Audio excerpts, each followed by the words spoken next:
Fala galera, tudo bem com vocês? Prof. Rafa aqui na área para mais uma aula e hoje a gente vai fazer a retomada de 3 conteúdos vistos em FHE. Bora começar! O primeiro assunto que a gente vai retomar então é o estoicismo. O que é isso? Quais suas principais ideias? Então olha só, o estoicismo ele é uma filosofia helenística, ou seja, grega, com origem em Atenas, criada por Zenão de Cítio.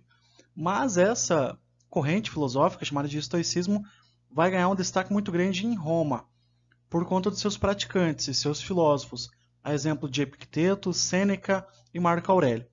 O estoicismo vai afirmar que as virtudes devem ser baseadas nos comportamentos ao invés das palavras, ou seja, que você tem que agir de acordo com o que você acredita e mostrar que você é uma pessoa de virtudes. E também o estoicismo fala que como nós não controlamos e não podemos depender dos eventos externos, nós devemos depender apenas de nós e das nossas escolhas. É aí que entra o detalhe de fatores externos, aquilo que eu não consigo controlar, eu não vou perder tempo com aquilo, digamos assim. A minha tranquilidade da alma, que é o objetivo do estoicismo, eu vou dar conta do que eu posso controlar. O que eu posso controlar? A minha mente, os meus pensamentos. A prática do estoicismo também reside em alguns ensinamentos centrais, cujo objetivo é nos lembrar que o mundo é imprevisível. Por exemplo, hoje está tudo certo, mas amanhã as coisas podem não estar. O estoicismo lembra a gente que o nosso tempo é breve e, portanto, a gente deve viver da melhor forma possível, firme, forte e, principalmente, estarmos no controle de nós mesmos. E ele não é cheio de teorias complexas. É uma filosofia que você consegue colocar na prática. E aí eu coloquei algumas frases que a gente viu no vídeo trabalhado sobre esse assunto. Então, uma das mais importantes aqui para a aula de hoje não é o que acontece com você, mas é como você reage que importa. Isso aí vai ser a síntese do estoicismo, porque não importa o problema, não importa a adversidade, para você adquirir uma tranquilidade, chegar na tranquilidade da alma, você vai ter que mudar a sua forma com que você vê esse problema. Você vai mudar a sua reação frente a esse problema. E no estoicismo é muito visto como escolhas, como aquela frase do Marco Aurélio: escolha não ser atingido e você não se sentirá atingido. Não se sinta atingido e você não terá sido. Ou seja, se algo está me incomodando, eu posso escolher aquilo não me incomodar mais. Os meus pensamentos é algo que eu consigo controlar, portanto eu devo trabalhar nesse sentido. O estoicismo vai falar das 4 virtudes, a base de estudo, coragem, justiça, autocontrole e sabedoria. O Marco Aurélio vai falar que a felicidade da sua vida depende da qualidade dos seus pensamentos. Aí uma outra frase que está ali embaixo do título: não perca mais tempo discutindo sobre o que o homem bom deveria ser, seja um. Vai falar a respeito que as atitudes falam mais alto que a própria palavra. Embaixo dessa frase mostra ali então mais uma explicaçãozinha que eu dei no início. Do lado esquerdo aí desse mapa mental você vê que tem uma frase que é o seguinte: muito pouco é necessário para uma vida feliz, está tudo dentro de você em seu modo de pensar. Os estoicos olhavam a vida da natureza e eles percebiam que você precisa de muito pouco para viver. Você vai precisar de um abrigo, você vai precisar de comida e não muito mais além do que isso. Além disso, porque aquilo que vai te perturbar na alma é algo que já, na visão do estoicismo, pode ser descartado.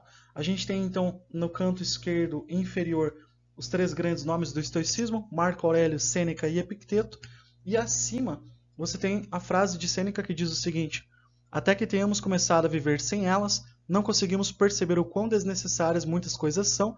Nós vínhamos usando-as não porque precisávamos delas, mas porque as tínhamos. Que é a ideia de você não precisa muito para viver, você não precisa muito para que a sua vida seja tranquila, seja boa. Essa é a visão do estoicismo. Então, qual é o grande objetivo deles? Atingir a tranquilidade da alma. De que forma?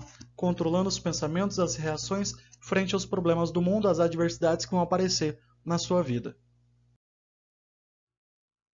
E o segundo assunto que a gente vai ver na retomada de hoje é sobre ética e moral. Então, de uma forma simples e resumida, qual que é a diferença de um para o outro? Moral vai representar os hábitos e os costumes de uma sociedade, enquanto ética é um comportamento moral individual, racionalizado e também uma espécie de filosofia da moral. É a reflexão sobre a moral, é a ciência que estuda a moral. Ética vai ser o comportamento individual e refletido de uma pessoa com base em um código de ética ou de conduta que deve ter aplicabilidade geral, ou seja, é o comportamento de uma pessoa baseado num código de conduta, no código de comportamento. Também é chamado de ética o campo da filosofia que se dedica a entender e refletir as ações humanas, ações morais, e classificá-las enquanto certas ou erradas. Ou seja, se em determinada sociedade é certo fazer tal coisa ou errado fazer tal coisa, a ética é o campo que vai estudar isso e vai perguntar por que nessa sociedade é considerado errado ou certo. A moral, ela também a gente define como um costume ou hábito de um povo, de uma sociedade, portanto, ela é líquida no sentido de que cada sociedade vai ter a sua moral, a sociedade constrói a sua moral de acordo com a sua época, de acordo com a sua cultura, então a moral ela acaba mudando constantemente, porque os hábitos sociais são renovados periodicamente de acordo com o local em que são observados. Dentro da moral, a gente tem atos imorais e amorais. O ato imoral é o que nega ou afronta as convenções morais, e o amoral é que não tem senso do que seja amoral. Vou dar um exemplo. Quando os jesuítas cristãos da Europa chegaram na América Portuguesa para catequizar os indígenas, para o indígena, estar nu não fazia parte de algo errado, para eles era a cultura deles. Mas quando chega a cultura cristã no Brasil, o jesuíta vai ensinar, vai falar, vai mostrar, do ponto de vista dele, que a nudez era algo errado.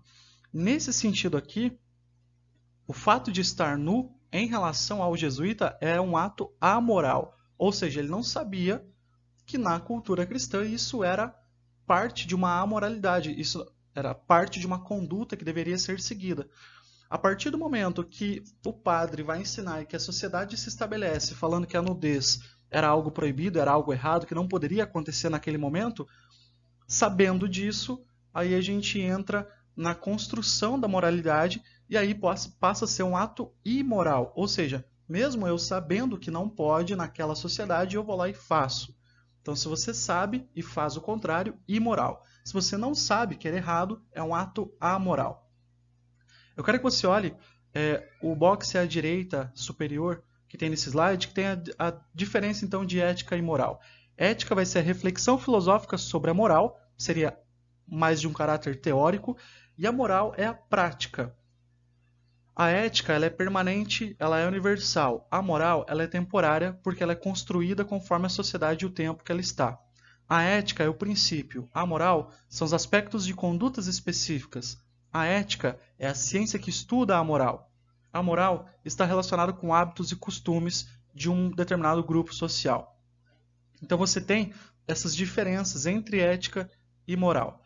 A moral ela é um conjunto de normas que regula o comportamento do homem e da mulher em sociedade. E essas normas são adquiridas pela educação, pela tradição e pelo cotidiano. Ou seja, elas são construídas dentro de um grupo.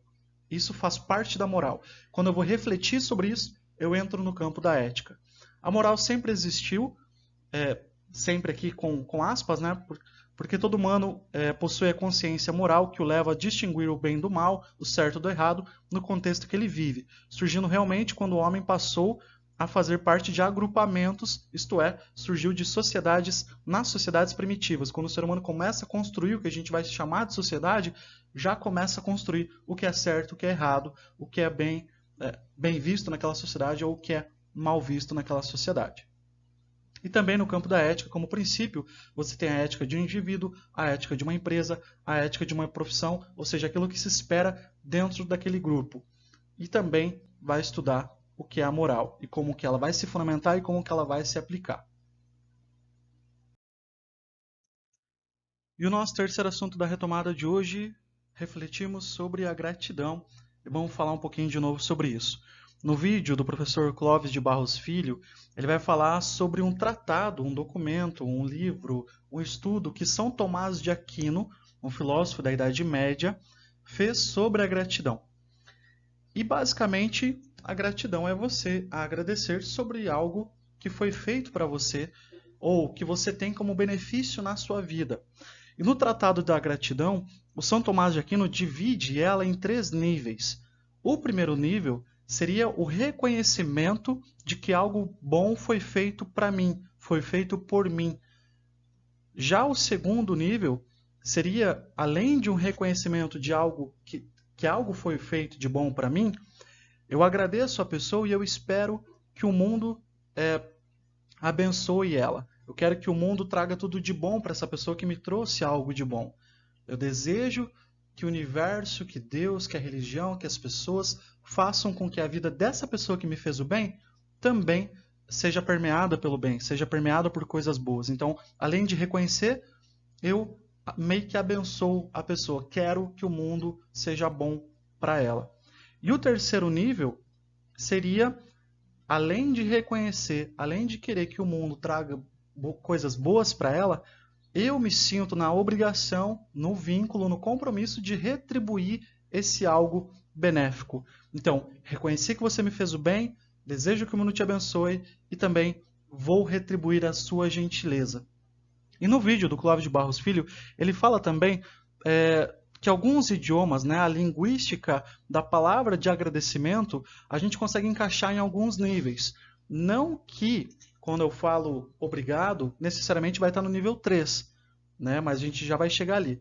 No nível 1, o Clóvis de Barros e o São Tomás falam sobre os verbos thank you, sobre a palavra, né, thank you, que vem do verbo think, do verbo pensar, e to dank, ou danken, que é em alemão também o verbo de agradecimento. Portanto, eu penso, essas duas palavras, think e to dank, ou to danken, vão vir da origem do verbo pensar. Eu penso, eu reconheço que você me fez algo bom, então seria o nível 1. Já no nível 2, eu quero que o mundo abençoe você, e no espanhol, no italiano e no francês, a gente tem as palavras gracias, grazie e merci. Ou seja, eu quero que você esteja à mercê de um mundo mais ameno. Eu quero que você seja abençoado. Eu quero que o mundo dê as graças a você. E o nível 3, que seria o nível mais profundo da gratidão, que além de reconhecer e querer que o mundo te faça bem, é eu fazer o bem para você. Eu me sinto obrigado a fazer isso, e o português, então, traz essa palavra de vínculo, de compromisso, de agora eu faço parte da sua gentileza, eu vou retribuir a sua gentileza. Então, repito, não necessariamente o inglês vai estar no nível 1, o espanhol, o francês e o italiano no nível 2, mas você tem as palavras aí, então, encaixando nessa explicação de São Tomás de Aquino. Reconhecimento, nível 1. Reconhecimento mais graças, nível 2.